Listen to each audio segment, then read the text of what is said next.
So today's Tuesday, and we're doing something that's like not really something we typically get invited to. It's like a tech release. You mean something we've never been invited to? Never been invited to something like this. Check, check. Check. You ready?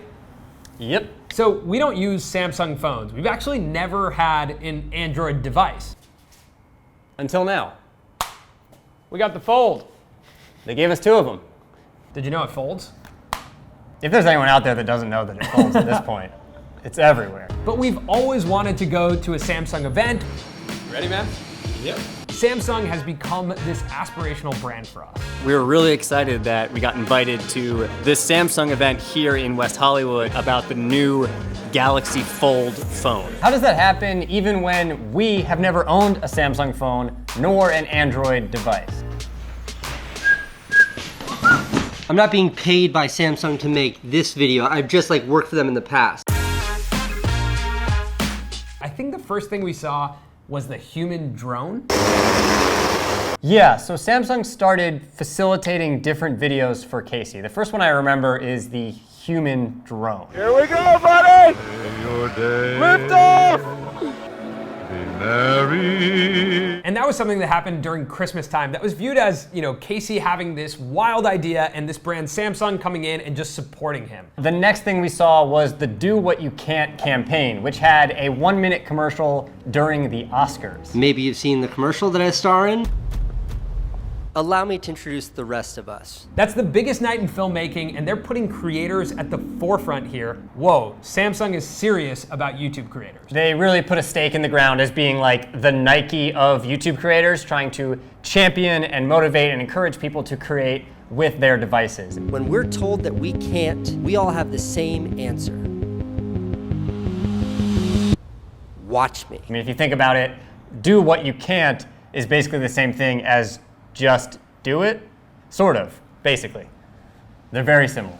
After that, we saw Samsung getting involved with even more creators.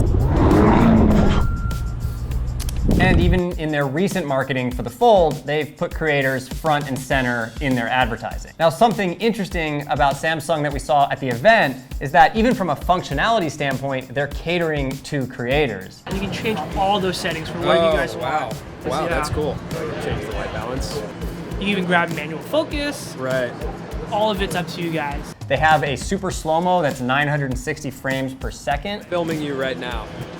Video? Uh-huh. Yeah. In the super wide. And it's super wide. The bottom line here is that Samsung is getting involved in our community in a really authentic way and going as deep as they possibly can into supporting creators with creation. We use Apple products to edit our videos, but Apple took out the SD card slot on our computers. That was such a pain. It's still annoying. I hate having dongles. Dongles are just the worst. We don't do tech reviews, so we're not gonna sit here and tell you that the Samsung phone is gonna be better than an Apple phone or anything like that. But in terms of the way they're at least getting involved in our community and the steps they're taking to change their products, it does seem like Samsung is at least more considerate, more invested in this creator community. Even right down to the fact that on their YouTube channel, they allow comments, whereas on Apple, they don't. That's saying something. You gotta have the guts to leave the comment section enabled. It seems like if we were to have a big idea, they would be a brand who could actually come and get behind it and help us along our journey as becoming creators and filmmakers. And that's why it's always felt so aspirational for us to get involved with them. That has to be like the best unboxing experience I've ever seen. We were treated super well. We had Breakfast, lunch, multiple different options for wraps. a lot of snacks. There was other creators that showed up, like Chris Chan, who we're huge fans of. Jake Roper was there, so it really felt like they were creating events and these spaces for creators to just be themselves. If you want to know about the technology behind this phone, go check out maybe Casey's video. Or Sarah Dici actually did a 3-minute Yes. vertical video. It's everything you need to know. We'll link that in the description. let us know what you think about Samsung as a brand. Do you share the same feelings as us? Let us know what you think about this Galaxy Fold that you're seeing everywhere right now. And follow us on Instagram. Check out our podcast. Subscribe to this YouTube channel. See you later.